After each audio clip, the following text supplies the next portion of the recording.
They took away everything I had built over the years, and that's what made me build something they could never touch.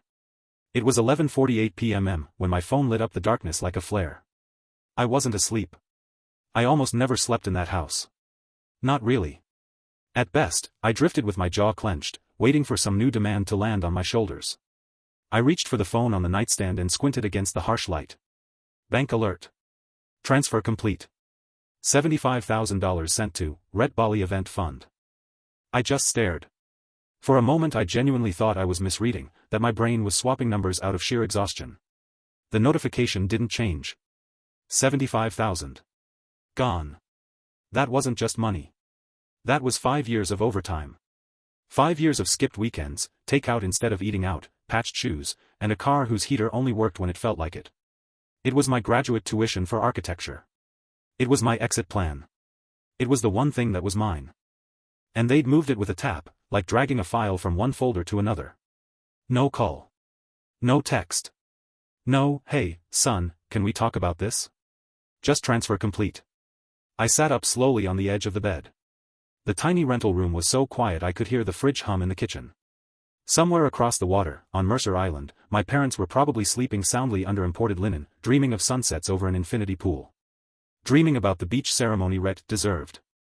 They thought I would explode in the morning.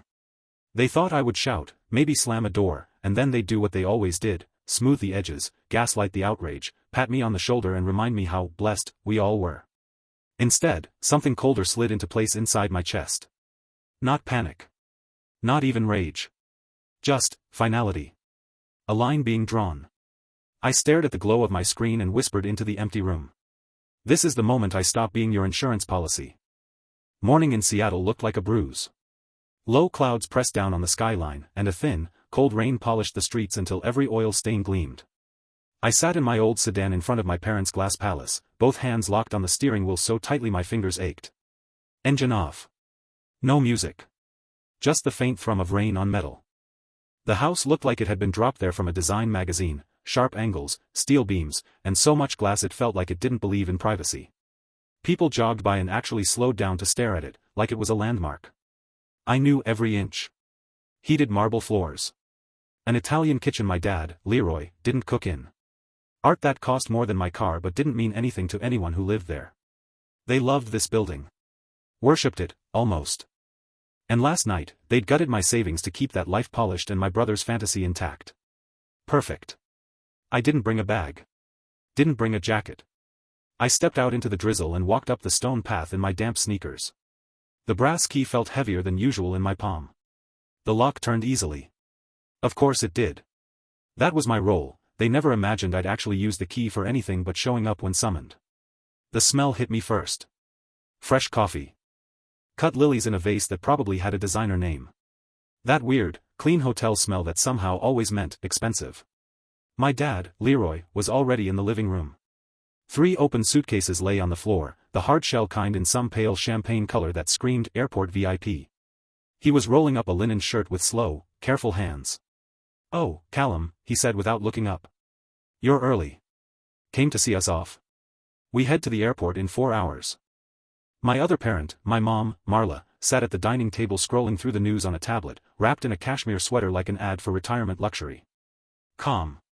Settled. Untouched. I stood in the entry, rainwater dripping off my jacket onto their perfect floor. I felt small and huge at the same time. "I didn't come to say goodbye," I said. I was surprised by how steady my voice sounded. Like this was a meeting, not a collapse. "I came to ask," I continued, "why my savings account is empty." Dad's hands paused just barely, fingers pressed into the fabric. Then he went back to folding, as if I'd asked about the weather. "Don't be dramatic, Callum," he said lightly. "It's not empty. You've still got your little checking account for bills." "You took the savings," I said. "You took the tuition fund. All of it. 75,000. Mom finally looked up over the edge of her glasses. She took them off and set them down with annoying precision. "It's a loan, Callum," she said, in that tone that meant she had already decided the conversation was over. Rhett needed the deposit for the venue in Bali. The planner couldn't hold the date any longer. "You know how much stress your brother's been under." "Rhett is 30, I said. "He's already married. This is a vow renewal, not a lifeline. It's a party. It's a celebration of love, Dad corrected, sharper now. He crossed the room to grab his coffee, not once looking apologetic. And Noelle has hit a temporary cash snag with her startup. They just needed a bridge. Family helps family. I needed that money for grad school, I said. I've been saving it for 5 years. Nights, weekends.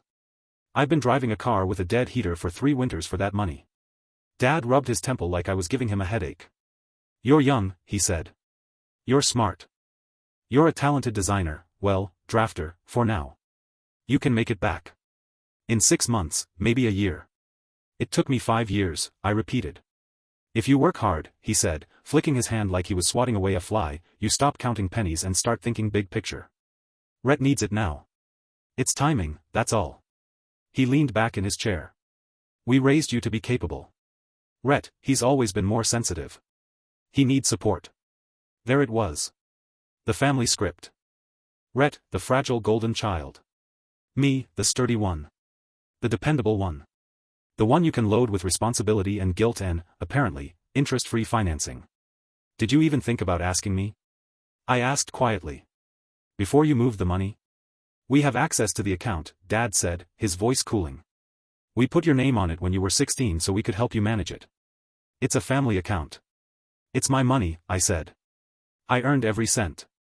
And who paid for your braces? Mom snapped. Who paid for your undergrad? We have invested plenty in you, Callum. Don't be petty. It's unattractive. Petty. They'd wiped out my future to fund a beach spectacle and I was being petty. My eyes drifted over the room. The art. The polished stone. The suitcases lined up for their first-class vacation funded with my work. They didn't see their son standing there. They saw a resource. A safety net. A walking contingency plan. And I understood, clearly and completely, that if I asked for that money back in 6 months, they'd have a new excuse. Rhett needs a down payment. We're renovating. The market dipped. Maybe later, Callum. There would always be a later, as long as I stood there holding the line for everyone but myself. I pulled the brass key from my pocket. Mom's eyes flicked to it, her mouth tightened. What are you doing? She asked. I walked to the sleek little marble console table near the front door. It had always looked cold to me. Like a slab in a morgue. I set the key down in the dead center. The metallic clack echoed too loudly in the perfect room. I'm done, I said. Done with what? Mom asked, her voice going shrill at the edges. Callum, stop making a scene. We have a flight to catch. Done being the backup plan, I said. Done being the bank. You are being ridiculous, Dad said, straightening. Pick up that key. We'll talk about this after the trip. We'll bring you something from Bali. I don't want a souvenir, I said. I wanted my degree. I turned toward the door. If you walk out that door, Mom said, her voice rising now with genuine panic, don't expect us to chase you. You are acting like a child. No, I said, my hand on the handle. Rain streaked the glass in front of me. A child waits for their parents to fix things. I'm going to fix this myself. Callum, Dad snapped. We are family. You do not turn your back on family. I looked over my shoulder one last time. They looked furious, but mostly they looked offended. As if I'd broken some unspoken rule by refusing to be robbed politely. Family doesn't steal, I said. So I guess I'm not family anymore. I stepped outside. The door shut with a heavy click behind me. It sounded like more than a latch closing, it sounded like a chapter ending. Back in the car, my hands finally started to shake. The adrenaline that had kept my voice steady was draining away. I was 26. I had $1,200 in checking. My savings were gone. My tuition deadline was 3 weeks away. I stared through the windshield until the glass house blurred into a smeared gray shape in the rain. I didn't cry. I didn't scream. Something else took up the space where panic should have been. I felt light. For years I'd been carrying every unspoken expectation in that household. Be the easy one. The quiet one. The one who doesn't need anything. I had thought that if I was responsible enough, careful enough, successful enough, they'd eventually see me. Turns out, they'd only seen what they could take. I turned the key in the ignition and pulled away from the curb without looking back. My first stop was the bank. It was one of those quiet downtown branches with carpet that swallowed footsteps and a smell like old paper and toner. A woman about my age called me over to her desk. Her name tag said, Shay, personal banking. How can I help you today, Mr. Pike? She asked. I need to close a savings account, I said. And I need my parents removed from anything they're attached to. Her fingers moved over the keyboard. Her mouth pressed into a line. I'm seeing a large outgoing transfer from that savings account last night, she said. The balance is currently 0. I know, I said. Close it anyway. She hesitated, then nodded. All right. And you're checking, your mother is listed as a co-signer. Normally, we need her signature to remove her. My stomach dropped. She's getting on a plane in about 3 hours, I said. I can't get her signature. She studied my face for a moment. Whatever she saw there softened her expression. Since you're over 18 and the primary account holder, she said quietly, we can't remove her alone. But you can close the existing checking account and open a brand new one today with only your name attached. Do it, I said. Please.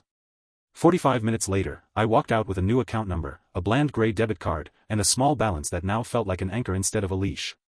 If anyone asks about this account, Leroy or Marla Pike, or anyone else, they get nothing, right? I asked before leaving. Shay's voice went firm. They have no access. No authority. They don't even know it exists unless you tell them. Good, I said. Thank you. Outside, I sat on a bench under a dripping awning and pulled out my phone. Missed calls from Dad. 6 texts from Rhett. Dad, you need to apologize. You embarrassed your mother. Rhett, Mom says you had a meltdown. Rhett, why are you always jealous? It's my wedding. Mom, we are at the airport. Callum, fix this before Sunday dinner. I didn't answer any of them. I opened my contacts, tapped each name one by one, and hit block.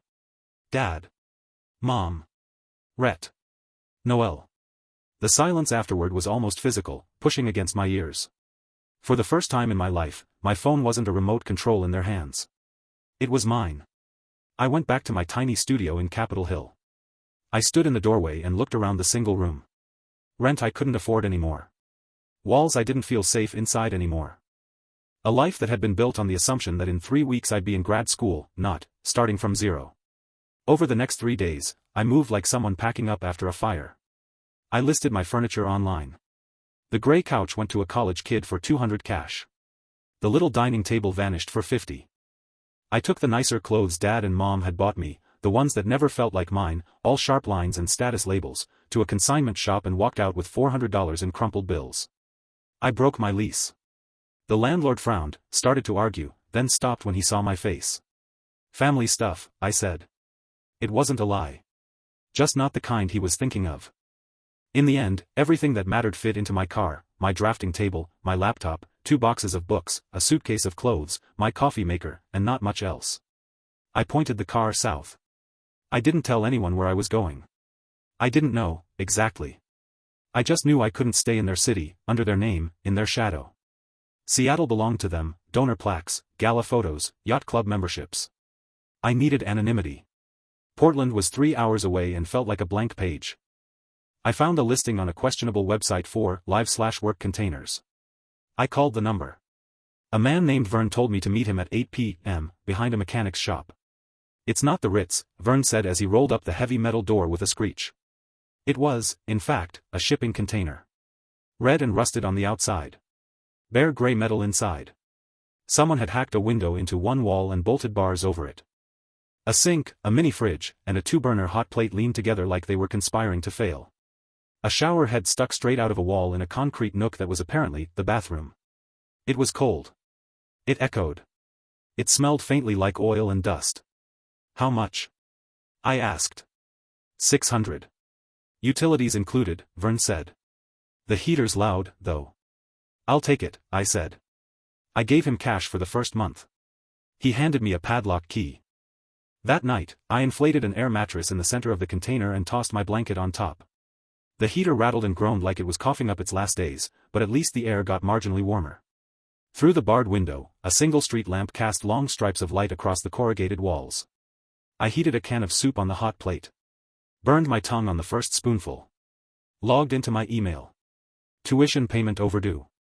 Please contact the bursar's office immediately to avoid cancellation of enrollment. I closed the laptop. No grad school. Not this year. Maybe not ever. I lay back on the air mattress. It hissed under my weight. Condensation bloomed on the metal ceiling above me, catching the weak glow from outside. Right now, Dad and Mom were probably on a plane sipping champagne out of real glass, or already in Bali, barefoot on warm tile, talking about how emotional I'd been. They thought they'd taught me a lesson. They thought I'd cave and come back, begging. No, I whispered to the empty metal box. I was broke. I was alone. I was sleeping in a shipping container on the edge of an industrial yard. But for the first time in 26 years, no one else owned a single piece of me. The rain started up again, drumming against the roof. The sound bounced around the metal walls until it was almost deafening. It didn't sound like a threat. It sounded like applause. The new life didn't look like a life. It looked like a storage unit somebody forgot to empty. The container was painted a tired red on the outside, streaked with rust where rain had chewed through the years. Inside, everything was metal and echo. Corrugated walls. Concrete floor. A single strip of fluorescent light that hummed like it was complaining. You couldn't hang anything on the walls. Nails did nothing against steel. I started pinning my sketches up with magnets I'd bought from a dollar store. Little black circles holding up my entire brain. The first week was the worst. Portland felt permanently damp. The cold didn't stab the way Seattle's wind did, instead it soaked in, climbed up your jeans and settled in your bones. The heater in the container was an industrial fan strapped to a metal box. When I turned it on, it roared like a jet engine and blasted out air that smelled faintly like burnt dust and old wiring. I only used it when my toes went numb. Every morning, I woke up at 5:30 without an alarm. Not because I was disciplined, because the trucking yard next door started work. Reverse alarms from box trucks became my new birdsong. Beep. Beep. Beep. Good morning, Callum. Time to try again. My ritual was simple. Boil water on the 2-burner hot plate. Stir instant coffee into a chipped mug that said, "World's Okayest Boss," which I'd found at Goodwill. Sit at my drafting table, the one thing I refused to sell. It ate half the container, that table. I had to slide sideways between it and the bathroom wall. But when I sat at it, hunched over the worn edge with a pencil in my hand, everything else fell away. At that table, I wasn't the son they'd emptied out. I was just a designer with problems to solve. Problem 1, money. I wasn't getting into grad school this year. That was reality. But I could still draw. I could still build, on paper, at least. So I signed up for every freelance platform I could find. My profile picture looked tired, I ignored that. I wrote descriptions, uploaded samples from my old firm, and spent hours bidding on anything remotely related to drafting or layouts. Convert these hand sketches to CAD, $60. Draw existing floor plan from phone photos, $90. Garage addition. Porch extension. Backyard studio. If it paid even a little and involved lines and dimensions, I took it. 12-hour days blurred together. My eyes burned from the screen's glow, my lower back rebelled. Most clients were impatient. A few were kind. I got just enough 5-star reviews to keep the work trickling in. One afternoon, about 3 weeks into container life, I hit a wall. Literally and figuratively. I was chewing through a stale peanut butter sandwich, staring at a layout for a suburban deck, when the loneliness crept up behind me. It was quiet. Too quiet. I'd spoken to exactly 3 people in 4 days, the cashier at the grocery store, the woman at the laundromat, and Vern when he came by to check the electric meter. My phone stared at me from the edge of the table. I shouldn't look, I thought. Then I opened the fake account anyway. The burner profile had no picture and a nonsense username, but it followed exactly 3 people, my mother, my father, and my brother. Rhett's latest post loaded first. A video of palm trees swaying in slow motion. He panned to show a massive infinity pool spilling into a turquoise horizon. Laughter in the background, his, Noel's, my parents. I tapped my mother's profile. Her newest photo was from 2 hours earlier. The 4 of them sat at a long table covered in white linen. Tropical flowers spilled out of glass vases. Fairy lights glowed in the background. My brother wore a light linen shirt, tan and smiling widely. Noel was in some delicate white dress that looked like it cost more than my old car. My parents sat on either side, beaming. The caption. Family is everything. So grateful to renew love in paradise. Hashtag family first, hashtag blessed, hashtag Pike party in Bali. I looked up from my phone at my reality. The concrete floor with a dark stain I'd never identified. The damp hoodie hanging from a rope I'd strung across the room because I couldn't afford a dryer. The fluorescent light flickering like it was on its last day. They were toasting family first with my tuition money while I reheated soup. For a second, something twisted so hard in my chest I thought I might actually scream. A bitter taste rose in my throat. My hand tightened around the phone. I forced myself to zoom in instead. Not on their faces. On the building behind them. The resort. Smooth stone columns. Horizontal planes of concrete pushed aggressively outward over the balcony. Thin supports. I traced the silhouette with my eyes and felt my brain click on in the way it always did when I was working. The roofline was cantilevered too far for that climate. No visible slope. And the gutters, if there were any, were decorative at best. 5 years, I whispered. Maybe 6 before you're patching leaks. I turned the phone over on the table, screen down. They have the money, I said into the empty container. But they don't have the skill. I wiped peanut butter crumbs from the drafting surface and pulled a clean sheet of paper toward me. If I could design mansions for people I'd never meet, I could design something better for myself than an echoing metal box. I started sketching the container as if it were a client's project. Future Callum, perhaps. The lines calmed me. A slim skylight cut into the roof to pull in real light. A bed that folded up into the wall to free up floor space. Built-in storage along one side so clothes didn't live in piles. Rainwater collection feeding a small greywater system. The more I drew, the less the resentment gnawed. When you have nothing, you notice everything. You count outlets and measure drafts and track the path of sunlight like it's money. You learn where the leaks are, literal and otherwise. My parents never had to learn that. If something annoyed them, they bought a newer version. If something seemed old, they replaced it. They didn't fix. They consumed. Out here, fixing was all I had. I realized, somewhere between sketching a ladder shelf and rerouting imaginary ductwork, that this wasn't punishment. It was training. 3 months later, the rain finally softened. Spring crept in. I'd saved nearly $3,000. Not impressive by their standards, but to me it felt like a small fortress. Enough for better insulation, at least. On a Saturday morning, I rode a borrowed bike to a salvage yard and loaded up on rigid foam boards and scrap plywood. Back at the yard, I watched a dozen tutorial videos and set to work. I cut clumsy squares with a borrowed saw. I held the boards overhead while I screwed them into the ribs of the container. I sealed gaps with foam and caulk until my hands cramped. Twice I sliced my fingers on sharp edges and wrapped them in duct tape. By midnight, the walls were less like a refrigerator and more like a room. My knuckles were scraped. My shoulders ached. I'd never felt more in control of anything. I wasn't just enduring the container anymore. I was reshaping it. A few weeks later, I found a coffee shop with stable Wi-Fi and a tolerance for laptop squatters. I started working there on days when the noise from the truck yard was too much. That's where I met him. He was standing by the pickup counter, studying my blueprints as he waited for his drink.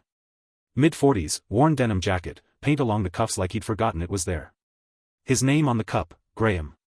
He hesitated, then stepped closer to my table. Is that a shipping container layout? He asked. Sort of, I said. It's my shipping container.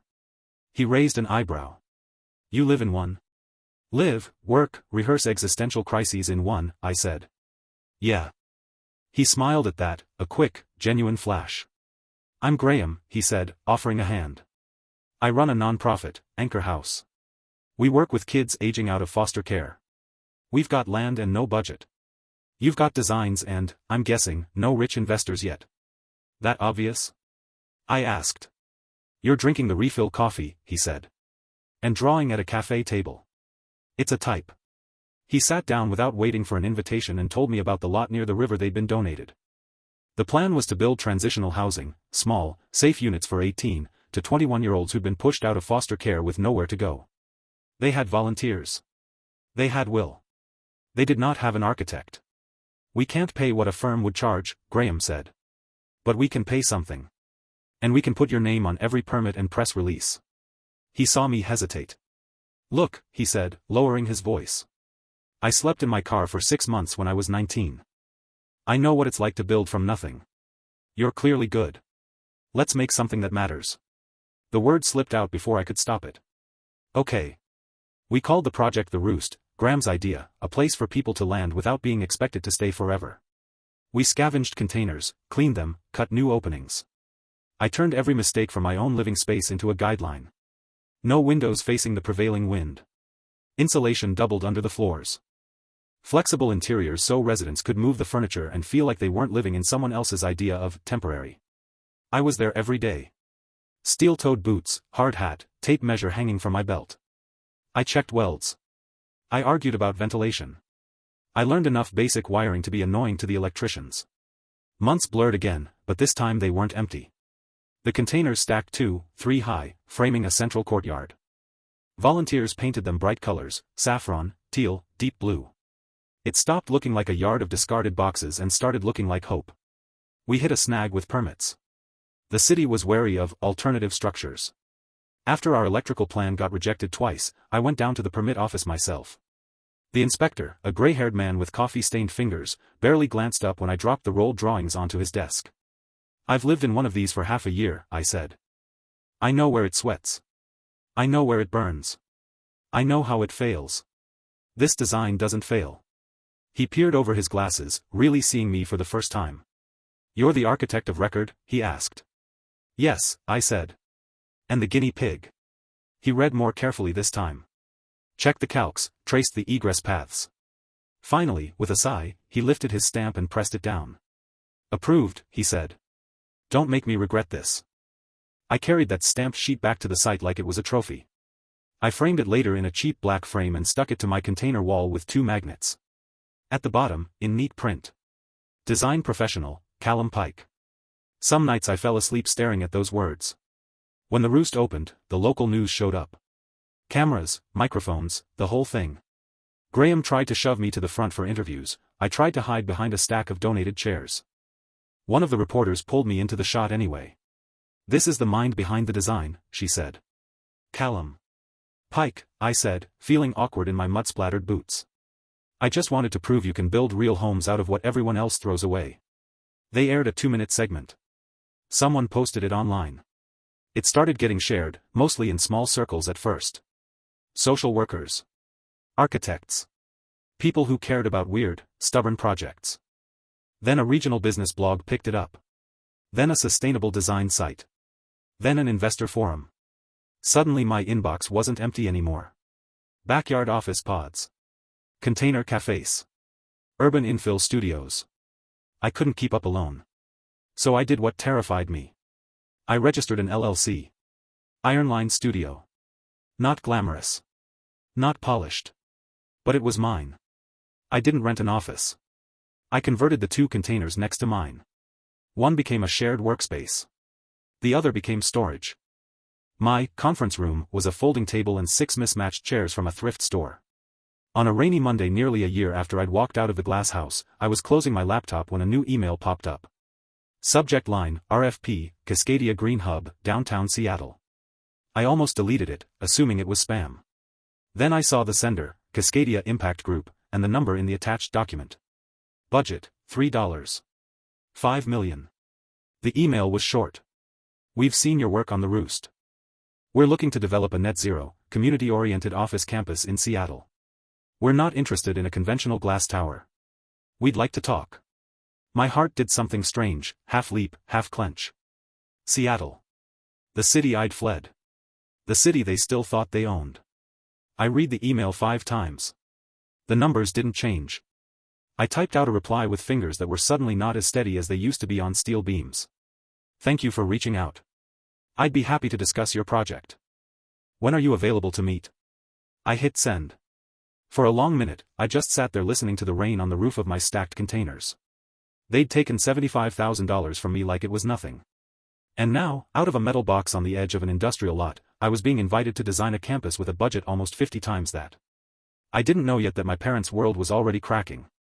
That while I'd been building foundations, someone else had been sawing through theirs. All I knew was this. The next time I drove into Seattle, I wouldn't be arriving as their son. I'd be arriving as someone they never thought I'd get to be on my own. I didn't sleep that night. Not because I was anxious, anxiety was something I'd burned out of myself months ago, but because I couldn't shake the feeling that something enormous had shifted. Like the ground had quietly rotated beneath me while I wasn't looking. I lay awake in the top container of my makeshift office, staring up at the low metal ceiling, tracing the lines of rivets and weld seams I'd memorized. Rain drummed steadily above me, a sound I used to resent but had grown to love. Seattle. The very name used to feel like gravity. Heavy. Impossible to escape. Now it was just a pin on the map. A destination. A meeting place. I closed my eyes and pictured the boardroom I'd be walking into. The polished table. The investors with their designer watches. The subtle test in their expressions, are you for real? Or did we waste our time? This time, I wouldn't be sitting at the edge of the table. I'd be standing at the head of it. Hours passed. Eventually the rain slowed. Then the sky lightened. And when the first thin stripe of morning sun slipped through the blinds, I exhaled and pushed myself up. It was time. 2 days later, I drove north. Same car. Same rattling heater. Same dent in the passenger door from the time I misjudged a parking bollard. The road followed the sound, and as the skyline of Seattle began to form, gray towers rising out of mist, I felt nothing. Not dread. Not grief. Not nostalgia. Just distance. Like I was watching the city through glass. I parked in a garage beneath a downtown tower and took the elevator to the 23rd floor, straightening my jacket as the doors opened. My boots weren't new, but they were clean. My hair wasn't styled, but it was neat. I walked with the posture of someone who had carried steel beams and signed contracts. The receptionist led me to the boardroom. 5 investors sat around a long walnut table. Their suits were immaculate. Their expressions were politely skeptical. One of them, a man with silver at his temples and the relaxed confidence of someone accustomed to winning, stood and offered his hand. Callum Pike, he said, sounding out the name like he already knew it from somewhere. Thank you for coming. I shook his hand. Firm. Steady. Thanks for inviting me, I said. We sat. They asked questions. I answered them without performing, without pretending, without the old instinct to shrink to a size that made others comfortable. I told them what I believed, the same thing I'd told myself while building a life out of steel and cold and stubbornness. I don't build monuments, I said. I build systems that take care of people, so they don't ever end up where I did. There was a silence afterward. A real silence. Not judgment, consideration. The silver-haired investor finally leaned back. Well, he said, that's the most honest answer we've heard in months. Another man tapped a pen against the table. Walk us through your vision. I pulled out the concept folder I'd prepared. Renderings. Density diagrams. A passive ventilation system inspired by container airflow. A courtyard shaped by the path of winter sun. And the centerpiece, a stepped rooftop garden that collected rainwater and filtered it through living moss walls. As I spoke, the room changed. Skepticism dissolved. Curiosity sharpened. Heads nodded. When I finished, the silver-haired investor folded his hands. No need to drag this out, he said. You're hired. I blinked. He smiled. You thought this would be harder? I expected it to be impossible, I said honestly. He laughed and slid a signed agreement toward me. Let us know when you need your first draw. And Callum, welcome back to Seattle. When I stepped out of the building, the rain had paused. The air smelled faintly of pine from the waterfront. People hurried down the sidewalks, umbrellas half open, faces half hidden. I should have felt triumphant. Instead, I felt quiet. Steady. Like the gravity of the entire world had shifted, not heavy anymore, but aligned. I reached the crosswalk and looked across the intersection. And froze. Because standing on the opposite corner, hunched beneath an old umbrella, was someone I almost didn't recognize. My father. He was dressed in the same coat I'd seen him wear for a decade, except now it sagged off him like it didn't belong. His hair was mostly gray. His posture, once rigid with pride, was bent, cautious. He wasn't alone. My mother stood beside him, clutching a paper bag like it was precious cargo. Her makeup was smudged from the rain. Her shoes were worn. She looked tired. For a moment, I thought they hadn't seen me. Then my mother's head lifted. Her eyes locked onto mine. Her face changed, shock, then hope, then something frantic hiding behind the smile she attempted. Callum, she called, stepping off the curb. A horn blared. She flinched back. My father grabbed her arm. They hurried across when the light changed, moving faster than I'd seen them move in years. They stopped a foot from me, breath visible in the cold air. Callum, my father said. Thank God. We've been trying to reach you. You've been blocked, I said. My mother swallowed. We know. But, please. Just listen. No, I said, calm and blunt. I don't owe you that. Her eyes filled, not with the tears of someone wronged, but of someone cornered. Your father, she began. I'm fine, he muttered. We just need. Don't, I said sharply. He flinched. Don't tell me what you need. Not after the last time you decided what I didn't. My mother stepped closer. Callum, the house is gone. I know. And Rhett, I know that, too. My father's jaw tightened. We lost everything. I raised an eyebrow. Everything you valued. Silence. They exchanged a look, a frightened, hollow look, the look of people who'd never learned to function without money to soften the edges of life. My mother's voice cracked. We don't know where to go. You'll figure it out, I said, stepping back. Callum, my father said urgently. Please. We're family. No, I said. You're relatives. Family doesn't treat each other like resources. They stared at me as if I'd struck them. I didn't move. I didn't soften. I didn't fill the silence with apologies or explanations. I let the truth sit between us, heavy and undeniable. The kind of truth that doesn't break you. The kind that sets you free. My father opened his mouth again, but before he could speak, my phone buzzed. A text from the investor. Welcome aboard. We're excited to build something great with you. I looked up at the skyline behind them. Steel. Glass. Stone. A city built on foundation someone had believed in. My parents watched my expression shift and mistook it for hesitation. It wasn't. It was clarity. You lost your house because you treated your life like a performance, I said. I built mine like a structure. My mother's lips trembled. So you're really walking away? I walked away a year ago, I said. You're just seeing it now. I stepped around them. Walked to my car. Didn't look back. Behind me, the wind carried my father's voice, raw, hoarse, unfamiliar. Callum, don't leave us. But I didn't stop. Some buildings you don't renovate. You demolish them. And then you build something stronger on clean ground. When I got back to the container office in Portland, the rain had followed me like a loyal companion. It tapped against the metal roof in steady bursts, each drop echoing through the space. It used to sound like loneliness. Now it sounded like momentum. Elena was waiting inside, sorting invoices with her usual precision. She looked up when she heard the door slide open. Well, she asked. I dropped the signed contract on the table. They hired us. Elena didn't smile often, but a small one broke through now, a proud, restrained curve of her lips. Good, she said. You earned that. I nodded. There's more. I told her about running into my parents outside the investors' building. How they looked. How they begged. How they clung to the phrase family helps family as if it were a rope that could pull them out of quicksand. Elena listened quietly. When I finished, she exhaled through her nose. They aren't done, she said simply. People like that never hit the ground without grabbing someone on the way down. I knew she was right.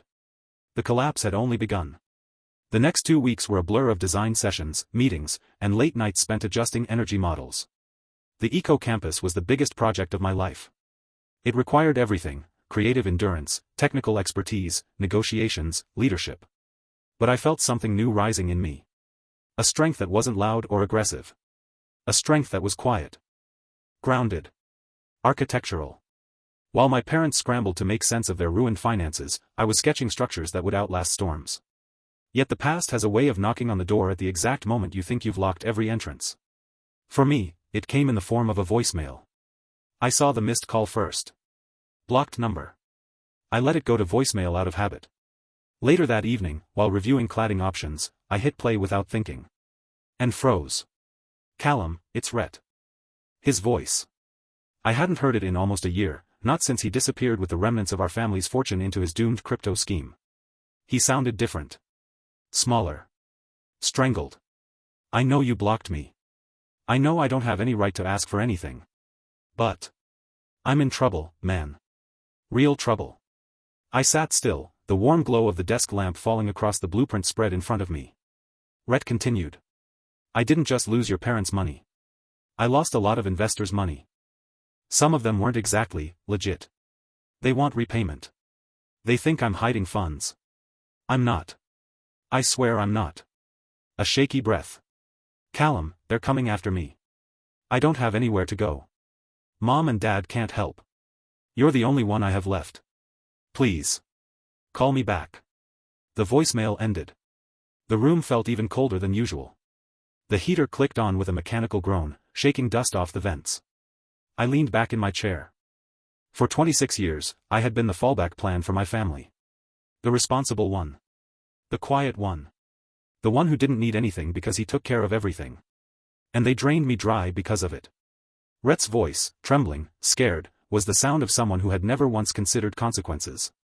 He had been raised on cushions so soft he didn't know what the floor felt like. Now he was meeting concrete for the first time. And he wanted me to soften the landing. I didn't delete the voicemail. But I didn't call back, either. 3 nights later, I was working late in the office. The team had gone home hours earlier. The industrial district outside was quiet except for the hum of distant machinery. Around 11 p.m., a shadow appeared outside the container. I stood, instantly alert. A moment later. 3 sharp knocks on the metal door. My stomach tightened. I walked to the peephole I'd installed myself and looked out. Rhett. He stood hunched in the cold, wearing a hoodie soaked through with rain, his eyes red and wild. I opened the door halfway. He looked worse up close, skin pale, lips cracked, beard uneven. His hands were shaking. "Callum," he said, voice hoarse with desperation. Thank God you're here." He tried to step forward. I didn't move aside. "What do you want?" I asked calmly. He blinked, as if he couldn't believe I had spoken to him like a stranger. "I need help," he said. "Please. I don't have anyone else." "You had people," I said. "You used them. Now they're gone." He swallowed. "I'm not here to talk about that. I'm here because there are people, dangerous people, who think I'm hiding money. They think I scammed them on purpose." "And did you?" I asked. His jaw tightened. "No. I was stupid, okay? I trusted the wrong guys. I didn't think." "That's the problem," I said. "You never think. You assume someone will save you." The rain intensified behind him, hitting the metal roof with sharp, frantic taps. Rhett took a shaky breath. "I'm not asking for much. I just need a place to stay for a little while. A few nights. Until I figure out my next move." I stared at him. At the same brother who had watched my parents drain my savings without a word. Who had encouraged their favoritism. Who had laughed at my goals. Who had taken pride in calling me the responsible one, like it was a punchline. "You're not staying here," I said. Panic flared in his eyes. "Callum, please. Please. I'm begging you. You're in this mess because you lived like the world would always cushion your fall," I said. "This is what the ground feels like." His shoulders sagged. Rain dripped off his hood. "So that's it," he whispered. "You're really going to let me get hurt?" I didn't blink. "You made choices," I said. "And you made them like nobody else mattered." A long silence. Then. A sudden shift in his expression. Not sadness. Not fear. Resentment. "You think you're better than all of us now," he spat. "You think because you built some metal boxes and got your picture in a magazine, you're above your own family." "No," I said.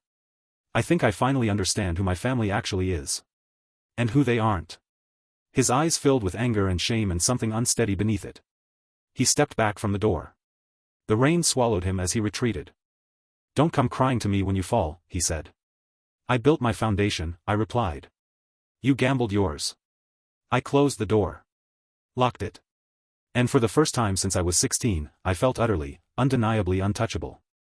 Rhett didn't return the next night. Or the night after. But on the 3rd night, the trouble he'd tried to outrun finally arrived. It started with a sound. Not knocking. Pounding. Hard enough to rattle the metal walls of the container. I shot up from my drafting table, heart pounding. It was past midnight. The container district was usually dead silent at this hour. The pounding continued, now followed by muffled voices outside, low, angry, unfamiliar. Men's voices. I moved quietly to the barred window and peered through the slats. 2 men stood outside. Big. Heavy jackets.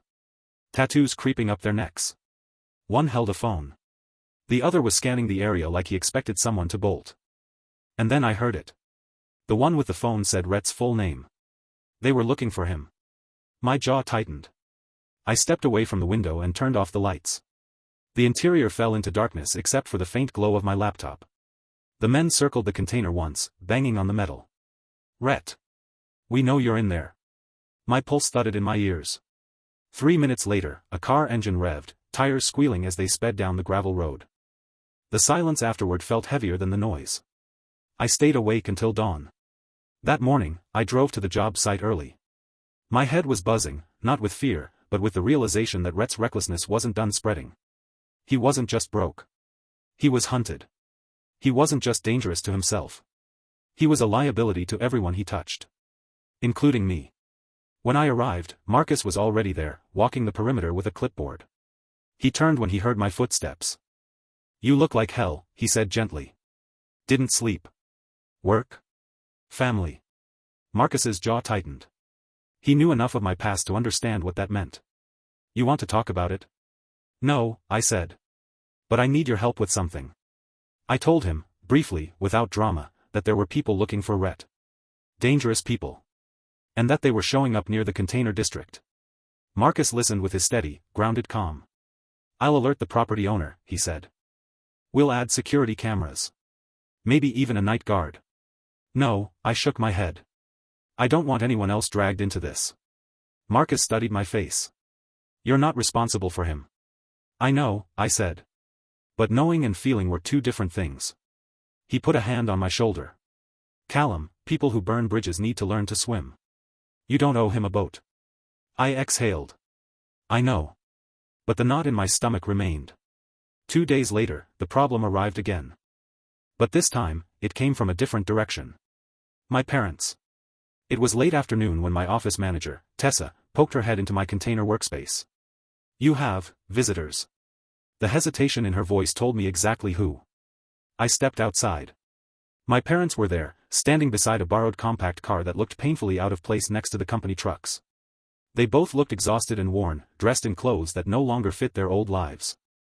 My mother's eyes were red, as if she'd been crying. My father's jaw was clenched so tightly it trembled. I crossed my arms. "Why are you here?" "We need to talk," my mother said, voice shaking. "No," I replied. "You need something. Talking is just the packaging." My father took a step forward. "It's about your brother." Of course it was. "He's missing," my mother blurted. "He hasn't answered calls. His apartment is empty. His car was abandoned near the docks. We think something happened." My chest tightened, not with sympathy, but with understanding. "He came to me," I said. 2 nights ago." My mother inhaled sharply. "Then where is he? What did he say?" "He wanted money," I answered. "A place to hide." I told him no. My mother's eyes filled again. "Callum, he's in danger. Real danger." "I know." "Then help us," she cried. "Please." I shook my head slowly.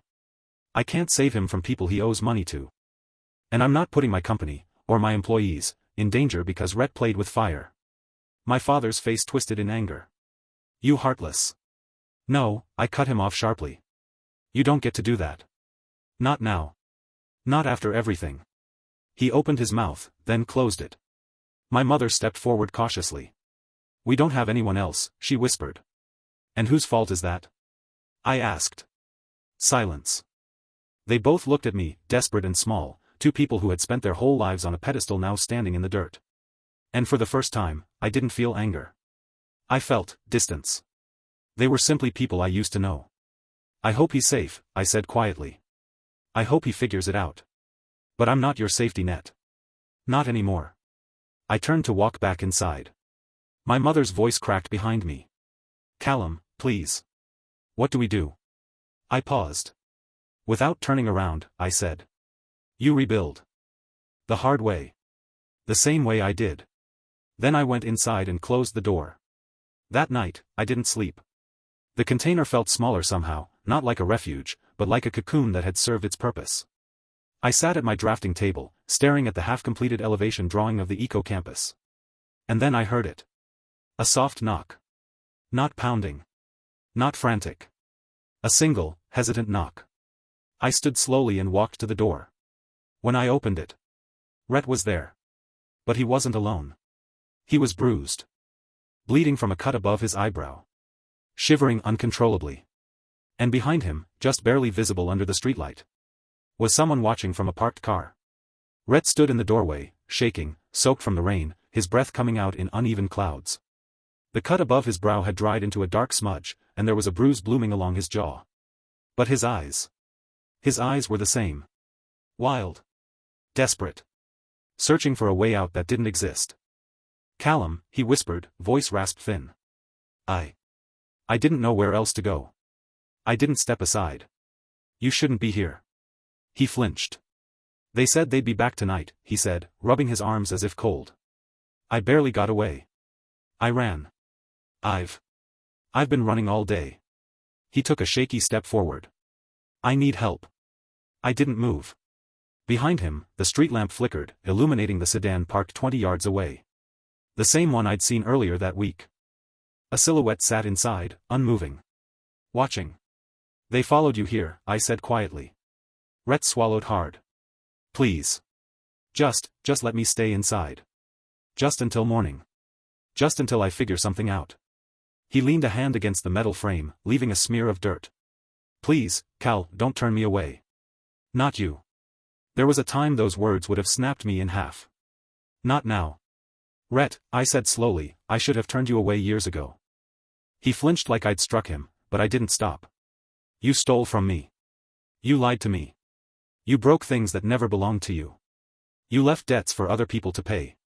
Including me. He dragged a hand over his face, smearing the blood. I know. I know. I messed up. I keep messing up. His voice cracked. But I'm your brother. No, I said. You're a stranger who shares my DNA. He stared at me, stunned, as if he hadn't expected the truth to sound like that. You want money, I said. You want protection. You want a place to hide. You've wanted those things your whole life, from everyone around you. But what have you ever given back? He said nothing. The car down the street idled quietly. Watching. Waiting. I'm begging you, he whispered. Just a night. Just one. I looked at him, the bruises, the fear, the ruin he dragged behind him like a shadow. And then I saw something else. My parents' faces when they'd come begging. The entitlement beneath their desperation. The belief that family was a wallet you could empty without consequence. I wasn't going to repeat their mistakes. Rhett, I said, voice steady, I'm not choosing revenge. His shoulders sagged with relief. Until I finished. I'm choosing boundaries. His eyes snapped back up, sharp with panic. Callum, Cal, no, please don't leave me out here. You left yourself out here, I said. His breath stuttered. They'll kill me, he whispered. It was an ugly truth. And it wasn't mine to fix. I'm calling the police, I said. He jerked back as if burned. What? No. No, Cal, don't do that. Don't bring them into this. They're already in it. I can fix it, he shouted, voice cracking. I just need time, just a little time. You've had years, I said. The car door down the road opened. Rhett heard it too. He grabbed my arm. Please. They'll take me. Then stop running, I said. His grip tightened. Don't do this to me. I'm not doing anything, I said quietly. You did this. It was the truth he had spent a lifetime avoiding. Sirens wailed somewhere in the distance, the call I'd made 3 minutes earlier finally drawing near. The watcher in the sedan stepped out, cursing under his breath, scanning the street. Rhett staggered back from me, eyes wide. You called them, he whispered, betrayal dripping from every word. You sold me out. Sold yourself, I corrected. The first police cruiser turned onto the industrial road, headlights cutting through the rain. Rhett ran. Not toward the shadows. Not toward escape. Toward surrender. He collapsed to his knees in the street, hands raised before the headlights fully hit him. The officers moved fast, shouting commands drowned by the storm, but Rhett didn't resist.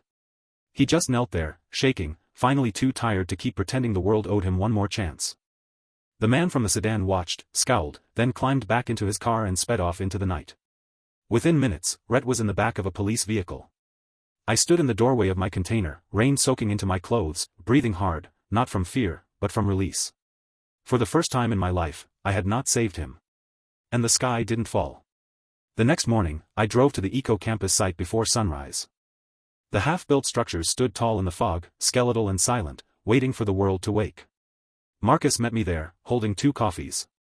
You okay? He asked. I took the cup. Nodded once. It was time. He didn't ask for details. Good leadership isn't loud, it's presence, not pressure. We watched the horizon brighten behind the steel frames. You know, Marcus said, most people rebuild their lives on what's left. You built yours from scratch. Maybe that's better. It is. A gust of wind blew across the site, carrying the scent of rain and raw concrete. Callum, he added softly, you didn't fail your family. I know. They failed themselves. I let the words sink in. Then I looked at the rising towers, my towers, sharp against the morning sky. These weren't monuments. They were proof. Proof that the cycle ended with me. Proof that survival can turn into creation. Proof that sometimes the cleanest form of justice is letting collapse happen exactly as it should. Thank you for watching the video, like it if you watched the video to the end and don't forget to subscribe. Have a nice day.